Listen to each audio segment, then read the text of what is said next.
فالسا ایک موسم کا پھل اور شوگر کے مریض کو فالسا کھانا چاہیے یا نہیں کھانا چاہیے، اور فالسا کتنا کھا سکتا ہے ایک ڈائبیٹک پیشنٹ۔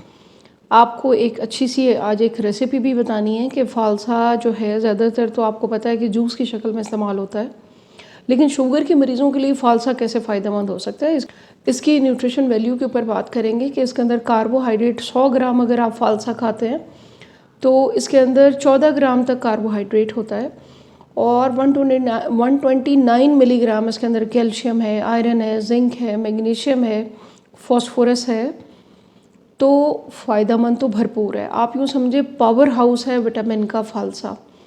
اور فالسا جو ہے وہ Sri Lanka, Thailand, Pakistan, India, ان تمام ساؤتھ ایشین جو کنٹریز ہیں وہاں پر یہ پایا جاتا ہے، اور یہ اس کو کہتے ہیں انڈین شربت بیری بھی کہا جاتا ہے۔ بیریز تو یہ نہیں کہلائی جاتی ہیں، لیکن یہ ہوتی بالکل بیری کی طرح ہے۔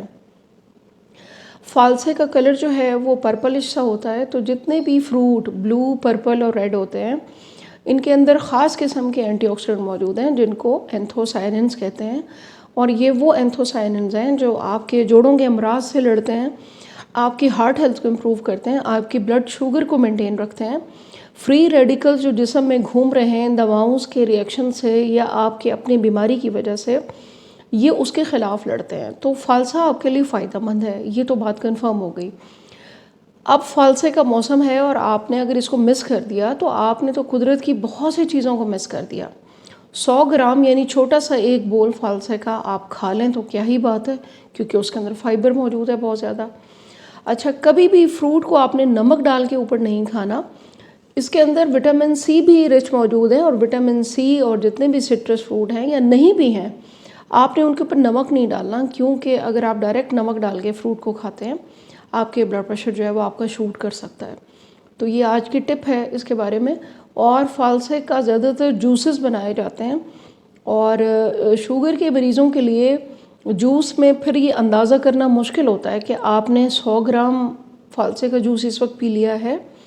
چھوٹا گلاس دیں ہمیشہ ڈائبٹیز کے پیشنٹ کو، تاکہ بلڈ گلوکوز ان کی جو ہے وہ اسپائک نہ کرے اور ان کو اس کے بھرپور فائدے ملیں۔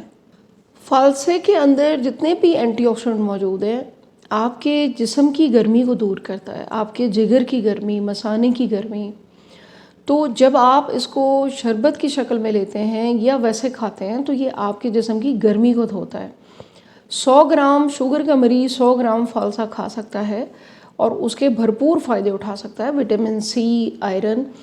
شربت اگر آپ کو دیا جائے اس کا شوگر کے مریضوں کو تو اس کے لیے ایک بہترین ریسیپی آپ کو بتاؤں گی جو آپ کے اینٹی انفلیمیٹری کا کام بھی کرے گا، بلڈ شوگر بھی مینٹین رہے گی، بڑھے گی نہیں، اور آپ اس کے ٹیسٹ اور اس کا ذائقہ، اس کی غذائیت سے بھرپور فائدے بھی اٹھائیں گے۔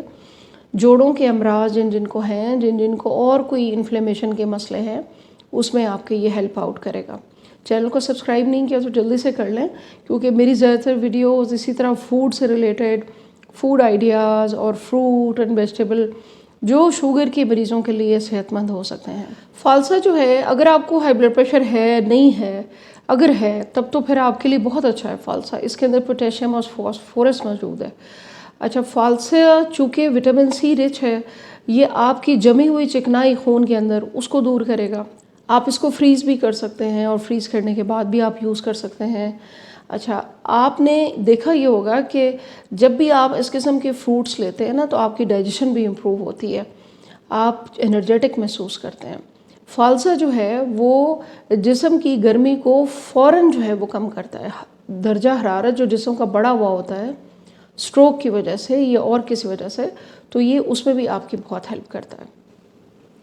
فالسا ایک ایسا قدرت کا پھل ہے کہ یہ نیورو ڈس آرڈر جتنے بھی ہوتے ہیں نا، یعنی دماغ سے ریلیٹڈ، اب جس میں ڈیمینشیا، الزائمرز اور پرابلمز آ گئیں، جو برین ڈس آرڈرز ہیں، ان کے لیے بھی فالسا بہت اچھا ہے۔ آپ ان کو جوس کی شکل میں اس پیشنٹ کو دیں، نیورو ٹرانسمیٹرز جو ہیں وہ امپروو ہو جائیں گے، اور آپ کے جو ویکنس آ رہی ہے، جو نمنس، جو سن ہوتے تھے، جو آپ بہتری محسوس کریں گے۔ تو اس موسم کے پھل کو آپ بالکل بھی مس نہ کریں۔ فالسے کے اندر 2 ایسے امینو ایسڈ موجود ہیں، تھریونین، میتھائیونین۔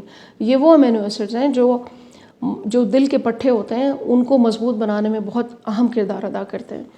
تو اگر ہم نے موسم کا پھل مس کر دیا تو پھر ہم نے اصل اس کی تو طاقت اور غذائیت اور وہ جو ہم نے انجوائے کرنا ہے، وہ جو ہم نے اس کے بھرپور فائدے اٹھانے ہیں، وہ تو ہم نہیں اٹھائیں گے، پھر تو ہم سارا سال دواؤں کے فائدے اٹھائیں گے۔ تو اگر آپ چاہتے ہیں کہ نیچرل چیزوں سے آپ اپنی ڈائبٹیز کو ریورس کر سکیں، کمپلیکیشن سے بچائیں اپنی باڈی کو، انرجی آپ کے جسم کے اندر رہنی چاہیے، کیونکہ مرض کے ساتھ لڑنا آسان نہیں ہوتا۔ مرض کے ساتھ لڑنے کے لیے آپ کو طاقت چاہیے، قوت چاہیے، آپ کو کیلشیم چاہیے، آپ کو تھوڑا بہت کاربوہائیڈریٹ بھی چاہیے، آپ کو گڈ فیٹ بھی چاہیے، آپ کو وٹامن سی چاہیے، زنک چاہیے، آئرن چاہیے۔ تو یہ تو اس کا یہ ہو گیا، ایک تو نمک ڈال کے نہیں لینا۔ دوسرے، اس کا اگر آپ جوس لیتے ہیں تو شوگر کے مریض کو اس کا جوس بنائیں، تھوڑا سا ادرک ڈالیں اور اس کے اندر آپ تھوڑا سا ارک گلاب ڈالیں، تاثیر اور ٹھنڈی ہو جائے گی، ذائقہ اور اچھا ہو جائے گا، مزید اینٹی آکسیڈنٹ کا کام کرے گا، کیونکہ گلاب سرخ جو ہے وہ سرخ ہوتا ہے، اس کے اندر خود سے جو ہے وہ آپ یوں سمجھیں کہ کیورسٹین موجود ہے، اینتھوسائننز موجود ہیں، ادھر سے وہ پرپل فروٹ آ گیا، ادرک آ گیا، ہارٹ ہیلتھ بھی امپروو، گٹ بھی ہیلدی، انجوائے بھی کریں اور اس کو مس نہ کریں۔ آج کی چھوٹی سی ویڈیو سب کے ساتھ آپ نے شیئر کرنی ہے اور مجھے دعاؤں میں یاد رکھنا ہے۔ تھینک یو ویری مچ، اللہ حافظ۔